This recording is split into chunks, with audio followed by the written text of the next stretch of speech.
दोस्तों, आप लोगों ने अनाज, फल और सब्जियों की खेती के बारे में तो सुना होगा और कई सारे लोग करते भी होंगे, क्योंकि हमारा देश कृषि प्रधान देश है जहाँ पर खेती होना बिल्कुल आम बात है।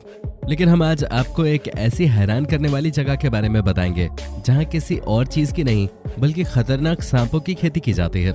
जी हाँ, जिन सांपों को देखकर हम 4 कोस की दूरी बना लेते हैं, उन्हीं सांपों को यहाँ के लोग पालते हैं। और ये कोई और नहीं बल्कि चाइनीज लोग हैं जो सांपों की खेती करके करोड़ों का बिजनेस करते हैं। अब ये कैसे होता है और क्यों होता है और किस लिए चाइना के लोग ऐसा करते हैं, चलिए जानते हैं। दोस्तों, चाइना के जिसी क्युआओ नामक गांव के लोगों ने सांपों की खेती करके इतना पैसा कमाया है जितना आप सोच भी नहीं सकते। गांव में रहने वाले लोगों का मुख्य स्रोत स्नेक फार्मिंग ही है, जिस वजह से इस गांव को स्नेक विलेज के नाम से भी जाना जाता है।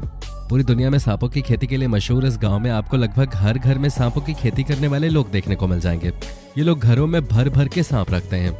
इस गांव की आबादी लगभग 1000 है और यहाँ रहने वाला हर शख्स औसतन करीब 30,000 सांपों को पालता है। इससे आप अंदाजा लगा सकते हैं कि यहाँ पर हर साल करीब करोड़ों की संख्या में सांपों की खेती की जाती है।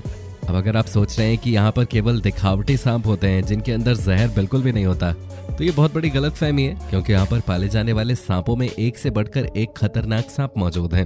फिर चाहे वो एक डंक से 20 लोगों को ढेर कर देने वाला कोबरा हो या फिर अपने जहर से लोगों को कुछ ही मिनटों में पागल कर देने वाले पाइथन और वाइपर सांप हो। इन सांपों के अलावा भी कई सारे खतरनाक सांप शामिल होते हैं। इन सब चीजों को जानने के बाद तो आप समझ ही गए होंगे कि ये गांव कितना ज्यादा खतरनाक है। और इससे भी ज्यादा खतरनाक बात तो यह है कि यहाँ बच्चा पैदा होता है तो वो खिलौनों के साथ नहीं बल्कि सांपों के साथ खेलता है, क्योंकि जाहिर सी बात है, घर में जब लाखों की संख्या में सांप होंगे तो कोई भी उनसे दूर नहीं रह सकता, फिर चाहे वो छोटा सा बच्चा ही क्यों ना हो। चाइना के इस गांव में सांपों से लोगों को बिल्कुल भी डर नहीं लगता, या फिर कह लीजिए कि ये लोग सांपों को अपना दोस्त समझते हैं। और तो और सांप इनके करता धरता होते हैं, और जिस तरह हमारे किसान भाई अनाज की पूजा करते हैं, ठीक उसी तरह इस गांव में रहने वाले लोग सांपों की पूजा करते हैं। अब सोच रहे होंगे कि क्यों यहाँ के लोग सांपों को इतनी बड़ी संख्या में पाल कर अपनी जान का जोखिम लेते हैं। तो दोस्तों, इस गांव में सांपों को इसलिए पाला जाता है क्योंकि ये लोग सांपों के मांस और शरीर के अन्य अंगों को बाजार में बेच सकें। और सिर्फ इतना ही नहीं, सांप का जहर भी बाजार में बहुत ही महंगा बिकता है। और अगर आपको अंदाजा नहीं है तो हम आपको बता दें कि 1 लीटर खतरनाक सांप के जहर की प्राइस लाखों में नहीं बल्कि करोड़ों में है। और जो सबसे खतरनाक सांप का जहर होता है उसके 1 लीटर का प्राइस 3.5 करोड़ रुपए है। मतलब सोने से भी महंगा मिलने वाला सांपों का ये जहर इनकी खेती करने वाले लोगों को मालामाल कर देता है। और जहर तो छोड़िए, चाइना में सांप के मीट की इतनी ज्यादा डिमांड है कि क्या बताएं। हाँ, भले इस गांव के लोग सांपों की पूजा करते हो, लेकिन बाकी पूरे चाइना के लिए सांप केवल उसी तरह है जिस तरह हमारे लिए पनीर की सब्जी है। जिस तरह हम पनीर से पनीर के पकौड़े से लेकर मटर पनीर, पालक पनीर और न मालूम क्या क्या बनाते हैं, ठीक उसी तरह ये लोग न सिर्फ सांप के मीट की सब्जी बनाकर खाते हैं बल्कि उसका सूप भी पीते हैं। और दोस्तों, सांपों के शरीर के अंग दवाई बनाने के लिए भी बहुत ही ज्यादा उपयोगी साबित होते हैं। फिर चाहे मर्दाना ताकत बढ़ाने वाली दवाइयाँ हो या फिर कैंसर को ठीक करने वाली दवाइयाँ, ये सब कुछ सांपों के जहर से बनाया जाता है। और इसीलिए यहाँ के लोग इतनी बड़ी संख्या में सांपों की खेती करते हैं। चाइना के इस गांव में 1-2 नहीं बल्कि पूरे 100 स्नेक फार्म्स हैं। जी आपने बिल्कुल सही सुना, 100 स्नेक फार्म्स। दोस्तों, लकड़ी और शीशे के बक्सों में इन सांपों को पाला जाता है। जब सांपों के बच्चे अंडों से निकलकर बड़े हो जाते हैं तो उन्हें एक जगह से दूसरी जगह ले जाने के लिए प्लास्टिक के थैलों का प्रयोग किया जाता है। सांपों को बुचड़ खाने ले जाने से पहले इनके जहर को निकाला जाता है और फिर इनका सर काट दिया जाता है। जब सांप का सर काटने के बाद वो मर जाते हैं तो उनका मीट निकालकर अलग कर दिया जाता है और फिर चमड़े को अलग करके धूप में सुखाया जाता है। दोस्तों, जहां इन सांपों के मीट का प्रयोग खाने और दवा बनाने के काम आता है, तो वहीं सांप के चमड़े का इस्तेमाल बैग या फिर बेल्ट वगैरह बनाने में किया जाता है। इतना कुछ जानने के बाद आपके दिमाग में ये जरूर चल रहा होगा कि आखिर यहाँ पर इस गांव के लोगों को स्नेक फार्मिंग का आइडिया आया कहाँ से। तो दोस्तों, कुछ सालों पहले इस गांव में यांग होंग चैंग नाम का एक किसान रहता था। एक बार ये किसान इतना ज्यादा बीमार पड़ गया कि गरीबी के कारण वो अपनी दवा तक के पैसे नहीं जुटा पा रहा था। इसी दौरान यांग ने अपना इलाज करने के लिए एक जंगली सांप को पकड़ा और उसकी मदद से बनाई दवा काम आ गई और वो ठीक हो गया। जिसके बाद इनको ये पता चल गया कि सांप न सिर्फ इंसान की जान ले सकते हैं बल्कि इनके इंटरनल पार्ट्स से बनाई गई दवा इंसानों की जान भी बचा सकती है।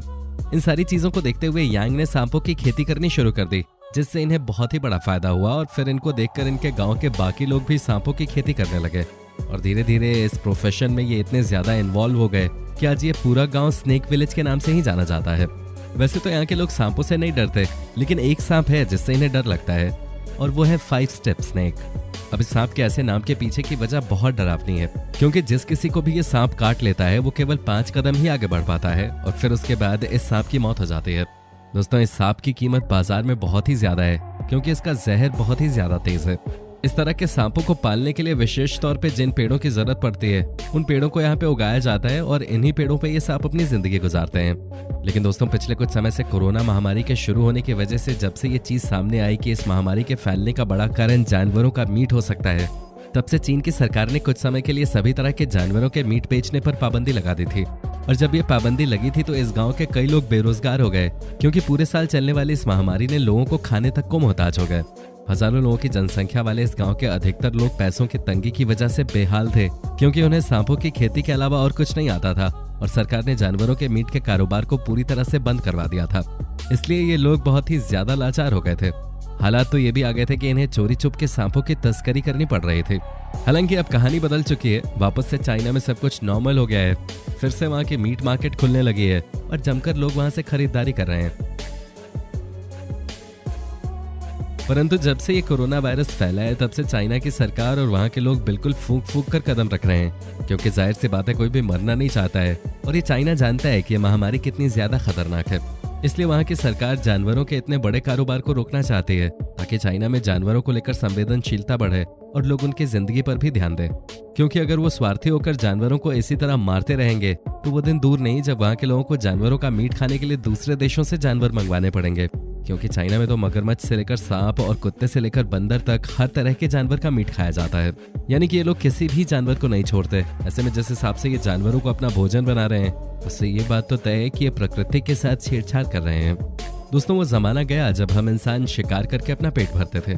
अब हमारे पास ऐसे बहुत से विकल्प हैं जिसमें हम बिना किसी जानवर की जिंदगी को नुकसान पहुंचाए एक अच्छा और स्वस्थ जीवन जी सकते हैं। लेकिन ये बात चाइना के लोगों की मोटी बुद्धि में घुसती ही नहीं है। उन्हें तो दूसरे जानवरों को नुकसान पहुंचाकर ही खुशी मिलती है, फिर चाहे वो कोई दूसरा मासूम सा बेजुबान जानवर ही क्यों ना हो। हम ऐसा बिल्कुल नहीं कहते कि केवल चाइना में ही जानवरों के मांस को बेचा और खरीदा जाता है, क्योंकि हमें ये बात बहुत अच्छे से पता है कि ये कारोबार पूरी दुनिया में है और ये हमारे भारत में भी होता है। लेकिन दुनिया में हर जगह जानवरों का सेवन एक सीमित मात्रा में होता है और जानवरों के साथ लोग संवेदनशीलता के साथ पेश आते हैं। लेकिन चाइना के लोग इसे असीमित मात्रा में इस्तेमाल करते हैं।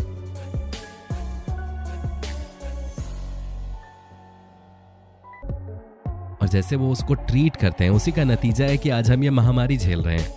क्योंकि अगर ये वायरस चमगादड़ से आए तो दुनिया में इसे फैलाने का सबसे बड़ा जिम्मेदार चाइना ही है। और अगर चाइना ने अपनी उल जलूल चीजें खाने की इस आदत को नहीं छोड़ा तो आने वाले समय में और भी तरह की बीमारियां दुनिया भर में फैलेंगी। दोस्तों, आपका इस पर क्या कहना है कमेंट में जरूर बताइएगा। और इस तरह के वीडियोस को देखते रहने के लिए चैनल को लाइक, शेयर और सब्सक्राइब करना बिल्कुल ना भूलें। धन्यवाद।